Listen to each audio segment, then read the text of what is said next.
My name is Jake, welcome to the channel. In today's video, we're going to do a Review My Pie video where I review subscriber portfolios.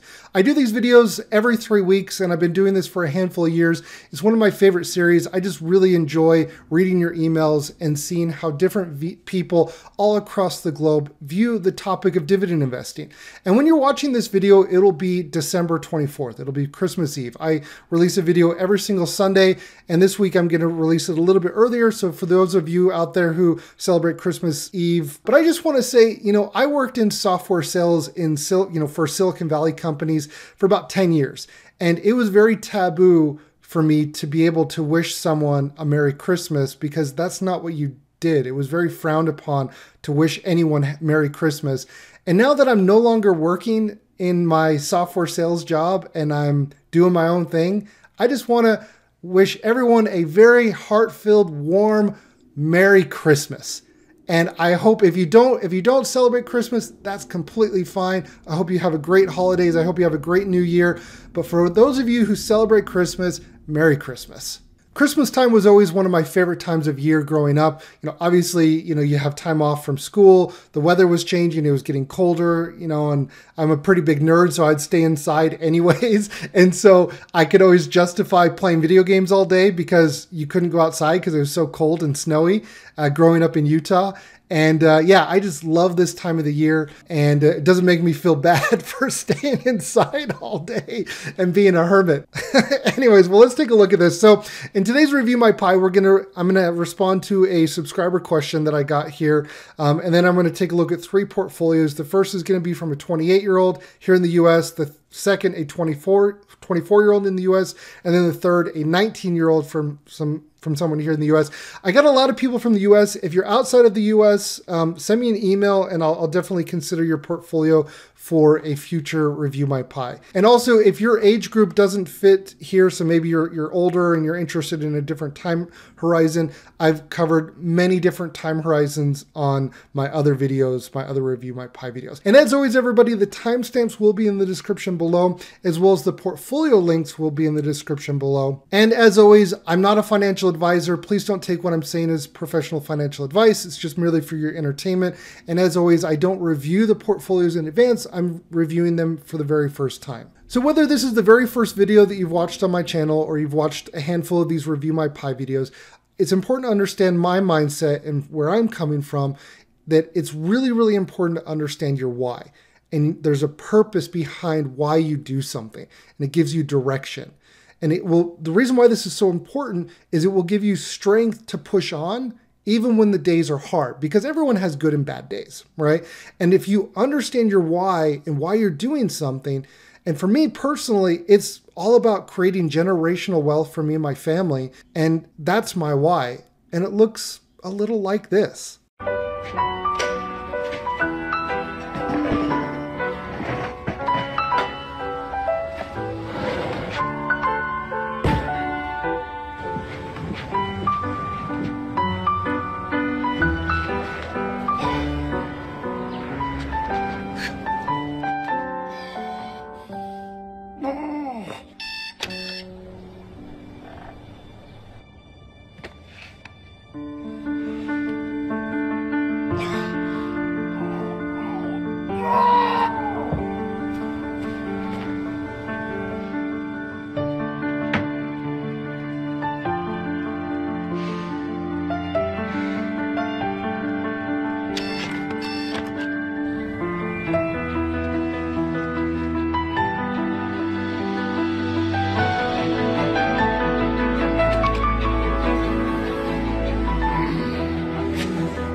Oh man, I don't know about you, but I got a little teary-eyed on that one. Let's take a look at this first question here. This is from Roy. Roy sent this over on Instagram to me. He messaged me. This was back actually in October, kind of when the market was crashing, but I thought the question was really good and I wanted to address it in a video like this. So he writes, "Hey Jake, how are you, sir? Hope everything is going. How's everything going in Utah? Hope all is well with your retirement." Appreciate you reaching out, Roy, and appreciate you saying that. So he writes here, "I have a question if you don't mind. Besides investing, my other goal is to pay off my house as fast as possible. I'm trying to balance between these two like Ramsey suggests," so investing and paying off your house. And he's talking about Dave Ramsey. "So right now, clearly the stock market is down. I can no longer contribute to my Roth IRA for 2023, but I have a brokerage account and I do have some money to invest. Should I purchase some shares of SHD and DGRO in my brokerage account, or should I just take, any extra money and increase my principal payment on my house? I'm always thinking about which way will help me build wealth faster. Seeing the stock market down makes me want to throw a bunch of money into it, but then I wouldn't pay off my house as fast. And I'm also wanting to pay it down so that the PMI can be removed. And of course, that saves a ton of interest." So for those of you that don't know, PMI is the mortgage insurance. And if you have less than 20% down, the mortgaging company that's servicing your loan will charge you, insurance. Like this was from the financial crisis. This was one of the good things, I guess, that came from the financial crisis is there's requirements for homeowners to have insurance on the loan if you have less than 20% equity, and you have to pay a monthly premium for that. And it can range anywhere from, $50 to $200, somewhere like that. But it's a good amount, right? And you definitely feel it month to month. And then lastly, you're right here, just wondering your opinion on this topic. Appreciate all your YouTube videos. So Roy, first off, man, appreciate you reaching out. I could spend an entire hour on this question alone, and I've seen podcasts address this topic alone. And I think really just for me, the answer is not black and white. The answer for you that may be the right answer for you may be different from me or from your neighbor or from your friends. And this is the challenging thing when you ask a question like this. A lot of times it can be very subjective because you're dealing with future probabilities that have not yet taken place. Yes, the market has averaged X% returns year over year, and so be it. But this is very personal and it can be very difficult. And when you are new to this and you go and you research this and you read other people's opinions, it can be really deceiving in terms of like, well, is this the only way to do it or should I do it that way? Here's my opinion. Let me share kind of what I did and what I learned from this. The very first house that I bought was in 2019, early February 2019. I got a 15-year mortgage. I was not really sure exactly what I wanted to do. I just thought, okay, let's just pay it off as quickly as possible. I later then cash out refinanced into a 30-year mortgage because my plans and goals changed. Especially during the pandemic where I was getting like less than a 3% interest rate. For me, with less than a 3% interest rate, it was clear the debt in this case would be more favorable and that I could invest the difference, right? With Dave Ramsey's kind of a purist in terms of from a religious standpoint, why he doesn't have debt. And it goes back to biblical terms that the debt, the people that owe debt are slaves to the issuer of the debt, right? And so you don't want to be a slave to the people that own your debt. And I totally get that. And I understand. And, he has that opinion. I think, if you have less than a 4% interest rate on your mortgage, and that's just for me, if you have less than 4%, I don't really see the need to pay it off right away. What you don't want to do is you don't want to discount entirely the emotional benefit that you get from paying off your house. I've never spoken to somebody, and I've watched dozens of videos on people talking for and against this. I've never seen somebody that regretted paying off their house early. And so the emotional benefit that comes with that, you can't discount that. You can't understate that. If you have less than a 4% mortgage rate, I would say there's really no rush. And what I like to do is I like a balance in all things. What I would recommend to you and to anyone is to automate your investing regardless of what the market is doing. Invest a small percentage of your paycheck into SHD and DGRO, max out your retirement accounts if that's, fits your time horizon, and automate everything. And regardless of what the market is doing, just make sure that you're still following, you're on the path, you're still paying down your mortgage, you're still investing. And that's what I would recommend to everyone. If you have a mortgage rate over 4%, I think you could aggressively pay down your mortgage. And it would probably make sense for many people. But in most cases, I'd say 90% of people, I would recommend, if you were sitting down, I'd say, hey man, automate it, invest a portion into your portfolio, put a portion into your mortgage, and just take it month by month and not stress about it. And don't look at the market as the deciding factor if the market is up or down. And that's how I would recommend going about this. Try to take the emotions out of it the best you can, because this is more of an emotional thing. You're paying off your mortgage. Is the right thing to do. For you, it might be, that mortgage payment may be hanging over you and you can't sleep at night. Okay, well then pay it off. That's fine. Educate yourself on your options. Understand what options are available to you and understand what type of a person you are and what you value, and then be content with that decision. And don't second guess yourself, am I doing the right thing? The last thing that I will say when it comes to the mortgage is the thing that I do like about a mortgage, if it's under a 4% interest rate, is you also have what's called time diversification, where you are diversifying against the Fed printing money.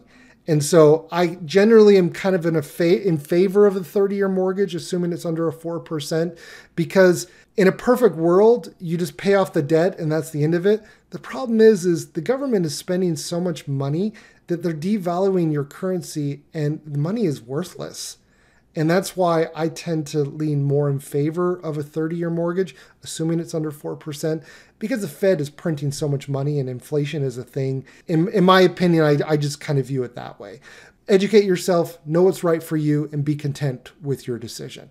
Roy, I hope that helps. And yeah, shoot me a message if you have any other follow-up questions. Appreciate the question. All right, let's take a look at the first portfolio here from Alex. He writes, Jake, hello. I've been a longtime subscriber and sent you a Review My Pie about 3 years ago.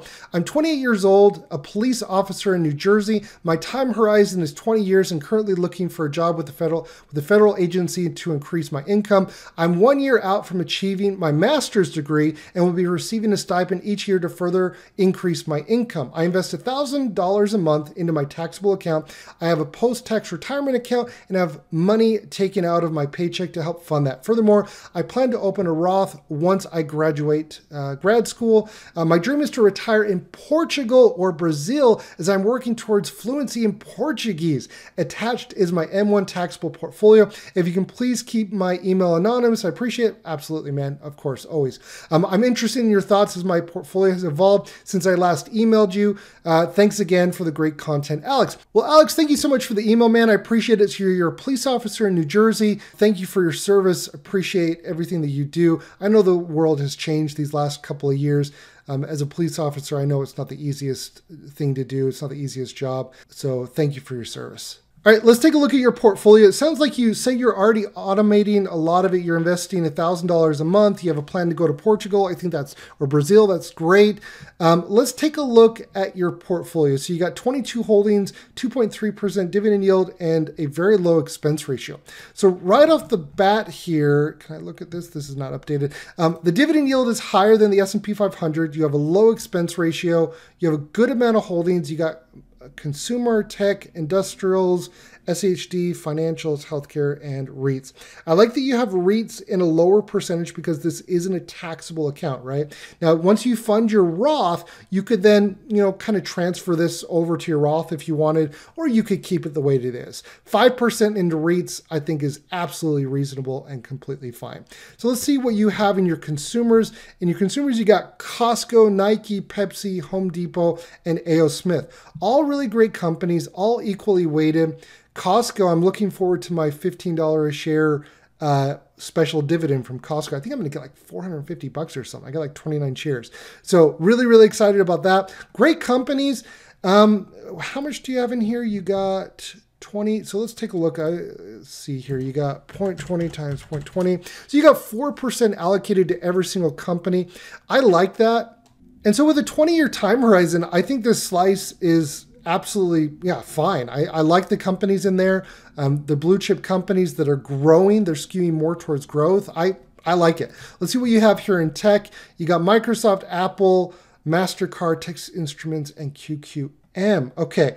I like this. The question is, what is the purpose with these, right? Are you going to hold these and live off the dividend? Because the reason why this is so challenging is you're getting a 1% forward dividend yield. And this is probably growing at 10, the dividend is probably growing 10 to 12%. So yeah, that's great. And with a 20-year time horizon, yeah, it's going to be questionable. You're going to need a lot of money invested in order to really, really live off of the dividend instead of rebalancing. So just ask the question, well, what is your goal with this slice? Are you going to sell QQM and then buy SHD, in 20 years? Like, kind of understand and start thinking about what that's going to look like, because with this tech slice with a 1% forward dividend yield, even with the high growth, you're going to need a lot of money invested to really be able to realize your dream of living off of the dividend, assuming that that's your dream, right? And looking at industrials, you got Waste Management, Union Pacific, and Caterpillar, all really, really great companies. I own 2 of the 3 here. I own Waste Management and Union Pacific. Great dividend yield, great dividend growth, great for total returns. I do like that. And let's see here. What do you got? You got 0.33 times 0.15. Yeah, you got it at 5%, man. Like, I love it. Don't go more than 5%. You can if you want, but I don't recommend it. I like that you have SHD here at 20%. Now, let's take a look at financials.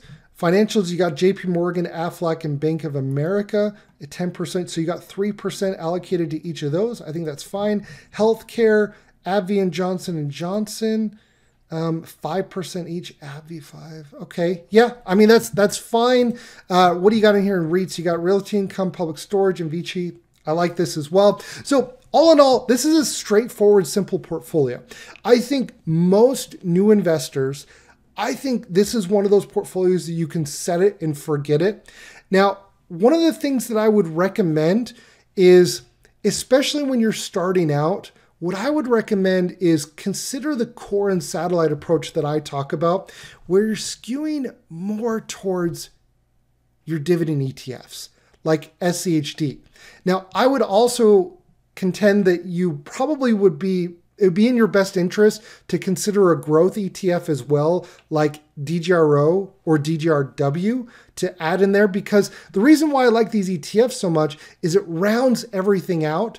And it really makes it so that you have conservative growth. And because we can't predict the future, you're not putting all your eggs in one basket in terms of these individual stocks, though you're not, because they're under 5%. But what I'm saying is, to get it a little bit more, kind of spruce it up a little bit more and make it a little bit easier, what I would recommend is considering increasing your position into SHD and considering adding a dividend growth ETF like DGRO, VIG, or DGRW, and make these ETFs 60 to 80% of your portfolio. That is my recommendation. And by default, you would then lower the percentages in these other individual companies. Now, what you'll probably notice as the older that you get, the more market volatility that you experience, you're going to discover what kind of an investor you are. But I believe that the majority of you watching this video, the older you get, the more conservative you're going to get, the more you're going to want to automate things, and the more you're going to want to simplify things. And that's why I believe that it would probably be better in most cases to follow a core and satellite approach, have higher allocation in these ETFs, while still maintaining a smaller position in these individual companies. That's my opinion. You don't have to do it. If you just kept it like this, I don't think you're gonna No, I don't think anything bad's going to happen. I think you're going to be just fine. But I think you'll notice as you get older and as things get more crazier in your life, you're going to want to simplify things. And that's a way that you can do it. So Alex, thank you so much for sending over your portfolio. I hope that this helps. Good luck on learning Portuguese. And I hope that it works out for you either in Brazil or in Portugal. All right, let's take a look at the next portfolio from Hobbes. He writes, "Hi, Jake. My name is Hobbes." I hope I'm pronouncing that right. Whenever I see Hobbes like this, I always think of hobbits. You're not a hobbit, are you? Okay. What? I've been a huge fan of your channel since I discovered one of your time horizon videos. Since discovering your channel, I started becoming more passionate about investing. So I wanted to say thank you for posting great content that is relatable and easy to follow. Hobbes, thank you so much, man. I appreciate you saying that. Anyways, I am 24 years old, currently making a little over 100K a year. I wanted to get some reassurance that I'm heading in the right direction with my portfolio. I'm aiming to have a 20 to 25 year time horizon, and I currently invest about 31% of my total income. 31%, that is oddly precise. Are you like an engineer or something? Or just like OCD? Maybe both, I don't know. 8% is allocated to pre-tax 401k contributions with a 4% match, plus an additional 4% years of service match opportunity to grow to 8% the longer I stay with the company. Dude, that is incredible. You're 24 years old, 100K a year. Dude, you could, in 20 to, you know, the crazy thing is in 20 years, you'll be in your mid 40s. I don't know, you won at life or something. Like, this is absolutely incredible. Kudos to you, man. The remaining 23% is all after-tax monthly contributions and is split accordingly. 3% into my employee stock purchase program, which gives me a stock discount of 15%. Oh, dude, that is incredible. I worked at one company and I got a 50% discount. All these other companies, they gave me like 10 or 5, which wasn't that great. 15% is rock star. Like, that is, stay at that company as long as you possibly can, assuming that it's a good company and it's growing. Second, 7% into your Robinhood account and 13% into my M1 Finance account for dividend growth, looking to live off of this passively. Next few months, I plan on increasing my contributions by an additional 10%. And I was wondering, where should the additional allocation go towards? Any advice as to my allocation should be changed or reallocated would be much appreciated. Thanks, and I look forward to hearing back. Here's your pie. Thanks again for suggesting The Simple Path to Wealth. While I'm not much of a reader, the book was very helpful and it truly cannot express my gratitude. Dude, that is amazing. J.L. Collins had such a big inspiration on me. And, you know, The Simple Path to Wealth with dividend investing was inspired by J.L. Collins, right? And, you know, the FIRE movement as a whole. And so I love what you're saying here. I wish that I could go back 13 years ago and be in your position. Like, this is so incredible. First, you're 24 years old. Don't forget to travel and have experiences. I'm 37 right now. And one of the things, I found the FIRE movement when I was about 28, 29. And I do not regret one bit going on vacations in my 20s. I had a lot of energy and it was just so much excitement, so great. That's the first thing that I would tell you. Don't get overworked in trying to save every single penny. Don't forget to have experiences. The one thing that I don't regret looking back on my 20s is that I didn't go on enough vacations and have enough experiences. I don't look back and think, oh, thank goodness I saved that.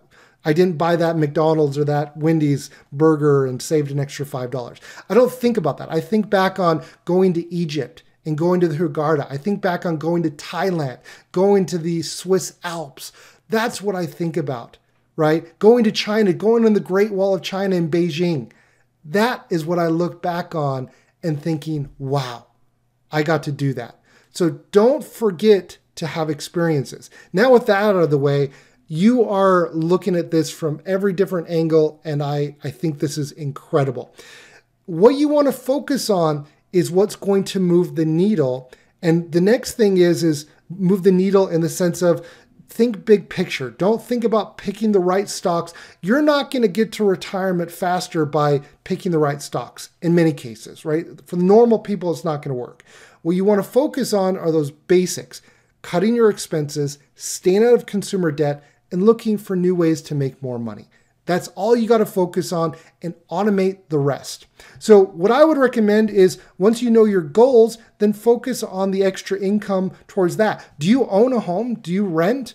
How does that fit into your equation? Are you going to rent for the rest of your life? Or are you going to purchase a home? Maybe you can put 10% into a fund that's going to, be your down payment on a house in 5 years, right? So those are some things that you don't want to forget as well.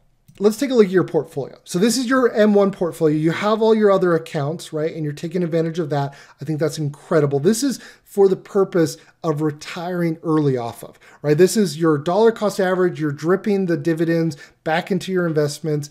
This is hopefully like this portfolio you should set on autopilot and not really fiddle with. Okay. And so you got 9 holdings, you have a good dividend, you have a good expense ratio. This is pretty good. And you're beating the S&P 500 in terms of the dividend yield.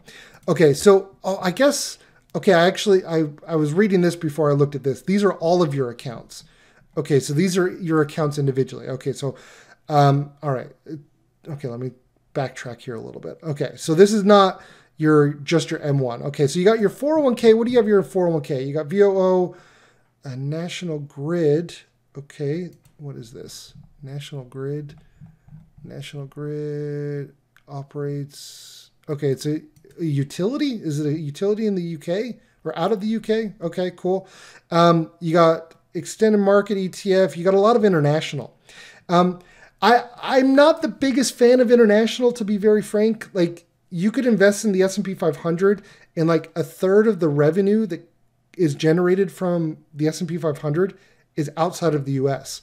So by definition, by investing in the S&P 500, you're getting direct exposure to international, but you're avoiding all the international shenanigans that comes with currency risk and with accounting risk. So in my opinion, if you invest in the S&P 500, you can kind of check the box with international. Now, a lot of people don't see it that way, but that's the reality. Think about it. What's in the S&P 500? McDonald's, Apple. Do they have Apple stores in Europe? In South America? Like, there's Apple stores everywhere. There's Microsoft everywhere. So don't fall trapped to that, oh, you have to have this perfect mix and you have to invest in international. Kind of peel back and understand what you're really getting when you invest in the S&P 500. Okay, so in my opinion, I personally would dial this back. I have 10% allocated to VXUS and then the rest into growth and the total US stock market.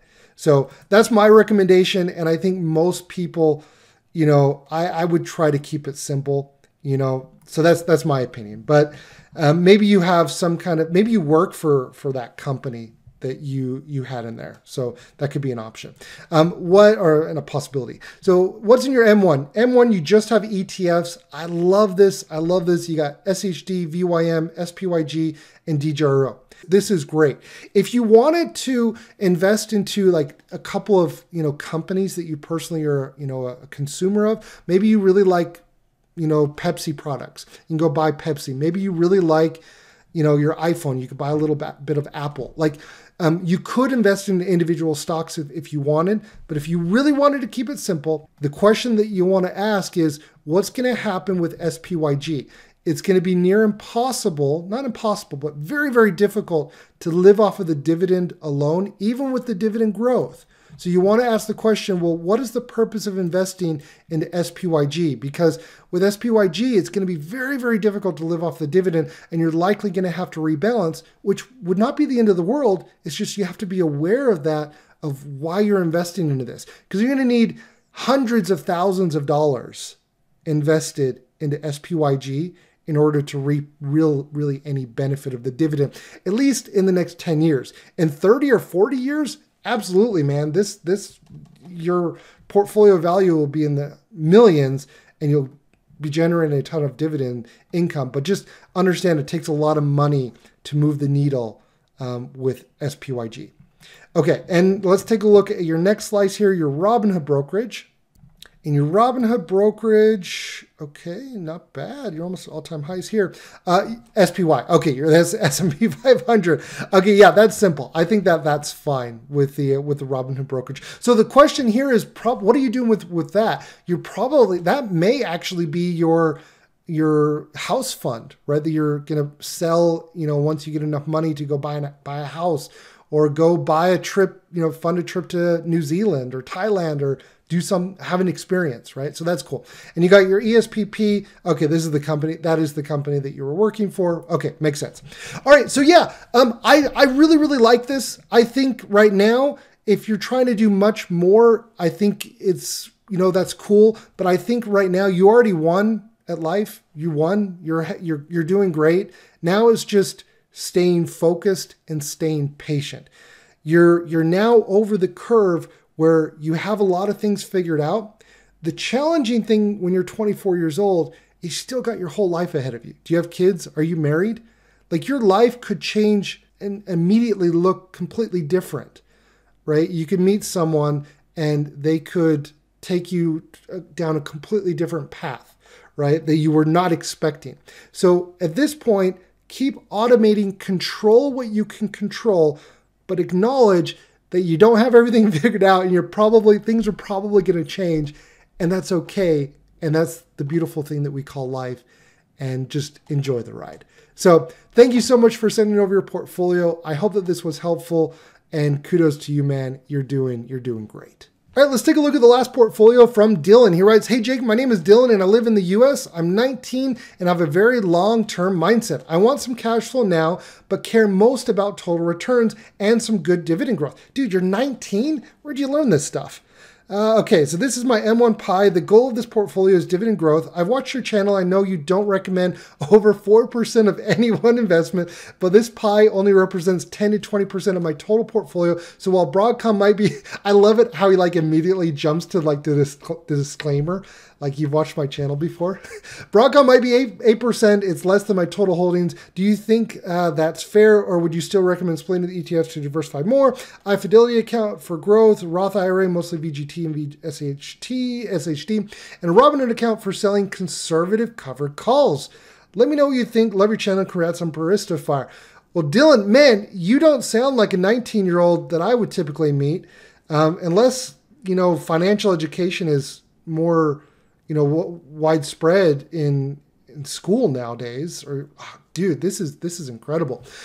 So in terms of this, you are 100% correct that when I say 5%, I'm talking about your total portfolio.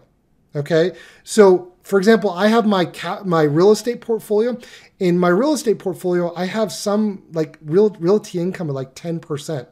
But that only represents a smaller percentage of my overall net worth. So when I talk about 5%, I'm really talking about 5% of your net worth, or your net worth of your liquid assets, like your stock, your equities, your stocks. Okay. So don't think about 5% in just one brokerage. Think about it holistically with all of your investments. Okay. Got it? Get it? Good. Okay, good. I've been watching way too much World According to Briggs. I like that you have your Roth IRA with mostly VGT and SHD. I think these are some of the best ETFs out there. In my Roth IRA, my largest position is VGT. In my taxable account, one of my largest positions is SHD. But they're fundamentally different. You want to understand why you invest in these. And if you've watched my channel, which it sounds like you do, I always talk about, think of this as a flip versus a buy and hold. Are you going to flip VGT, or are you planning on living off of the dividend? You got to be crazy to plan to live off of the dividend from VGT, unless you're a multimillionaire. For the rest of us, VGT for me is a pure buy low and sell high. In 25 years, I'm going to sell VGT, and then I'm going to buy SHD, or I'm going to buy something else, right? So understand your time horizon, understand how these investments grow, and your why. Why are you investing in them? And if you understand that, dude, you're light years ahead of everybody else, because you know what you're doing and you have a plan, and you're not going to just randomly end up somewhere, but you're actually going to end up in life where you want to be and where you choose to be in terms of your investments and how they're set up. Well, let's take a look at your portfolio. And I know you mentioned in your email in terms of the percentage of the ETF, so I'll take a look at that. You got 13 holdings, 2.5% dividend yield. This is good. And a low expense ratio. I like all of this. The numbers here, I like this. However, the question is you said you have a very long-term time horizon. What does that even mean? So I guess this kind of goes back to what I was talking about with the other guy, the 24-year-old. You're 19. You don't have life figured out. So don't think that you do. Understand that life is going to change and things are going to change. You meet a girl and your life gets turned upside down. But yeah, man, just understand that you're not going to have all the answers. And I think, setting your portfolio up in a way that allows you to be flexible is really the right way to go. So let's take a look at this portfolio. Right off the bat, I really like it. I like the names in here. I'm familiar with all of these.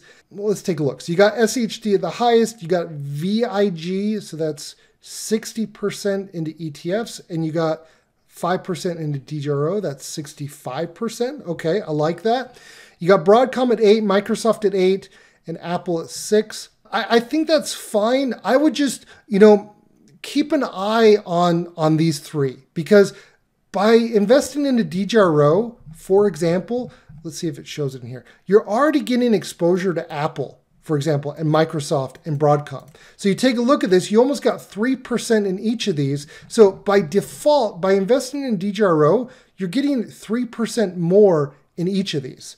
And it's okay to overweight into your highest conviction stocks, and you're taking a conservative approach here by balancing it out well.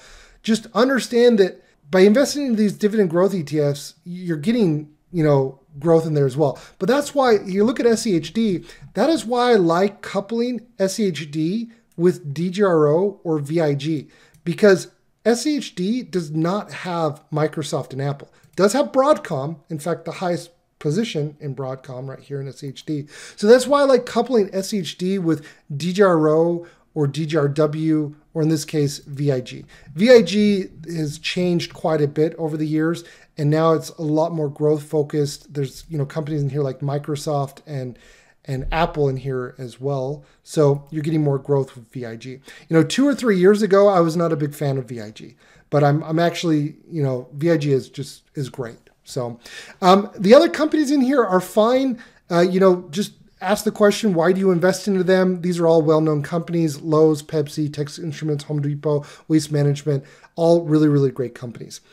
What I would recommend is, you say that you have a long-term time horizon. I would probably recommend lowering SEHD and increasing VIG and DGRO, because you're going to get, just with how they're set up, SEHD has been the king these last 5-10 years. But with these other ETFs like VIG and DGRO, you're getting more exposure to growth. Let me see if I can take a look. Does it show here in M1? Does it show the sector allocation? I don't see the sector allocation. But with DGRO and SEHD, you're getting a heavier weighting into technology and more growth. So in my opinion, you don't really need that higher dividend today. You could always slowly rebalance as you get closer to, once you get 5 years out before you're going to be living off your portfolio, you can be like, okay, I'm going to now start adjusting the portfolio allocation. In my opinion, it'd probably be a better idea to increase VIG and DGRO and lower SHD a little bit. Right? I just think it makes a little bit more sense, because you're going to have less in taxes to pay, because you're going to lower your dividend yield, but that's okay. You say you have a very long time horizon. And then as things in your life change, you can then always adjust it. But for now, yeah, I would definitely lower SEHD to increase VIG and DGRO. So that's my opinion there. But the others, I think that's fine. As long as you have a holistic overview of all of your accounts and what the purpose of these accounts are, you're going to do just fine. So Dylan, I think you're off to an amazing start. I think you have great investments in here. Next, it comes down to automating things. The challenge that you're going to run into, and every other 19-year-old out there, is you're going to second guess yourself. And so you want to make sure that you educate yourself and understand why you're doing this, and not listen to all the noise. The noise is going to cause you to second guess whether or not you're doing the right thing. Automate it, set it up and forget it. And then really what it comes down to are those three things that I always talk about. Stay out of consumer debt, don't spend more than what you make, and try to make a little bit more money on the side if you're able to. So Dylan, thank you so much for sending over your portfolio. I hope that was helpful. And everybody, thank you so much for watching. I hope everyone has a Merry Christmas, and I'll see everybody in next week's video. Please subscribe. Please subscribe. You know what? I think we're gonna be friends. Can everyone say hi to my friend? That's crazy. I just wanted to say thanks. I'm glad you came along, partner.